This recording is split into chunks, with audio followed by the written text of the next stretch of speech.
पशु पक्षी देखील मदत करतात आणि जो वाईट मार्गाने चालतो त्याला पशु पक्षी काय त्याचा सक्का भाव सुद्धा त्याच्या मदतीला येत नाही. सत्य मार्गाने चालले आमचे प्रभू रामचंद्र, पशु पक्षी सुद्धा मदतीला आले महाराज. आणि वाईट मार्गाने चालला तो रावण, सक्का भाऊ म्हणजे विभीषण देखील त्याच्या मदतीला आला नाही. गोपाल कृष्ण भगवान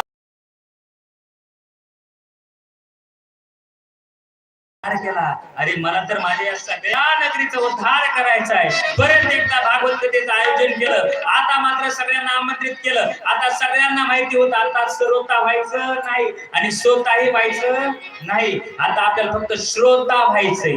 सगळ्यांनी भागवत ऐकलं महाराज आणि जसं भागवत झालं तसं अनेक विमानं आली महाराज आणि सगळ्याच त्या नगरीचा गोकर्ण महाराजांनी उद्धार केला. जसा उद्धार प्रभू रामचंद्राने आपल्या अयोध्येचा केला तसाच उद्धार आमच्या गोकर्ण महाराजांनी त्या उत्तम नावाच्या नगराचा केला. गोपाल कृष्ण भगवान की जय. असं थोडक्यात या कथेचं महात्म्य आहे. कितीही पापी जीव जर या कथेच्या सानिध्यामध्ये आला तर त्याचा उद्धार होतो, एवढंच कथा सांगते. हे कथेचं महात्म्य झालं. आता आपल्याला कथेच्या प्रथम स्कंदामध्ये प्रवेश करायचा आहे. हे श्रीमद भागवत ग्रंथ आहे महाराज. या ग्रंथाचे 12 स्कंद आहेत. 12 स्कंद आहेत, 335 अध्याय आहेत, 18,000 श्लोक आहेत. असा हा पवित्र ग्रंथ नव्हे, हा श्रीकृष्ण आणि व्यासजींनी सांगितलंय महाराज तेनेयम वाङ्मयीन मूर्ती. याला काय म्हटलेलं आहे? तेनेयम वाङ्मयीन मूर्ती प्रत्यक्षा वर्तते हरी सेवनात श्रवणात पाठात दर्शनात पापनाशिनी. हा ग्रंथ नव्हे, हा श्रीकृष्ण. तेनेयम वाङ्मयीन मूर्ती. आपण देवाच्या मंदिरात जातो, तिथं जी मूर्ती असते त्या मूर्तीला म्हणतात अर्चन मूर्ती आणि जी पुस्तक रूपी जी मूर्ती आहे तिला म्हणतात वाङ्मयीन मूर्ती. देवाची वाङ्मयीन मूर्ती. महाराज काय होतं याने? तेने वाङ्मयीन मूर्ती प्रत्यक्षा वर्तते हरी, साक्षात हरी.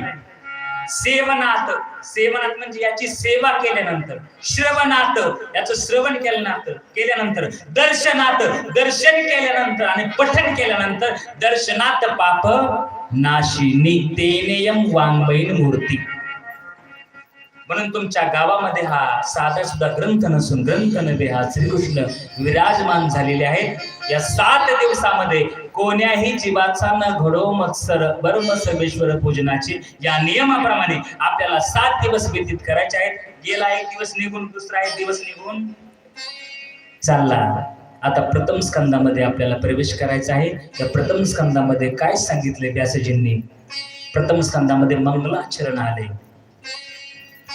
जन्माद्यस्य यथोन्वयादित चातेष्वभिज्ञस्वराट तेने ब्रह्म हृदय आदि कवये मुह्यन्ति यत् सूर्याः तेजो वारी मृदा यथा विनिमयो यत्र त्रिसर्गो मृषा धाम्ना स्वेन सदा निरस्तकुहकं सत्यं परं धीमहि सत्यं परं धीमहि सत्यं परं धीमहि. या श्लोकामध्ये या मंगलाचरणामध्ये व्यासजींनी सांगितलं की सत्यं परं धीमहि. जन्माद्यस्य जो जन्माच्याही अगोदर आहे, आपला जन्म झाल्यानंतर आहे आणि आपण गेल्यानंतरही आहे. असा कोण? तर तो माझा सत्य स्वरूप भगवंत. तेने ब्रह्म हृदय आदि कवये. त्याला काय म्हटलेले ब्रह्मदेवानी? ब्रह्मदिकानी सुद्धा माझ्या देवाला आदि कवी म्हटले. आदि कवी म्हणजे काय? तुम्हाला कविता करणारे माहितीत ना? कविता तयार करत असताना कविता आपण कशी तयार करतो? पाहतो, हा सुंदर सुंदर वारा वाहतोय, चिमणी पाखरांचा आवाज आहे, नदी वाहते, जे पाहिलं ते त्यांनी लिहिलं आणि कविता तयार झाली. ऐकलं पाहिलं ते त्यांनी लिहिलं. पण आदि कवी कोणाला म्हटलेलं आहे? लिहिलं तेच निर्माण झालं. पक्षी लिहिला की पक्षी निर्माण झाला, माणूस लिहिला की माणूस निर्माण झाला.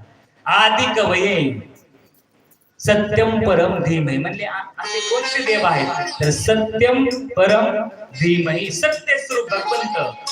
आपली भक्ती कशी? फक्त सत्यम परम. आपण फक्त एकाच देवाला, एकाच देवाचं ध्यान करायचं. धीमहि, धी म्हणजे धीमहि, बुद्धीमध्ये त्याचं ध्यान करायचं. महाराज कोणाचं? सत्य स्वरूप भगवंताचं. पण महाराज आम्ही काय केलं? आम्ही आमची भक्ती आपणच घेतली.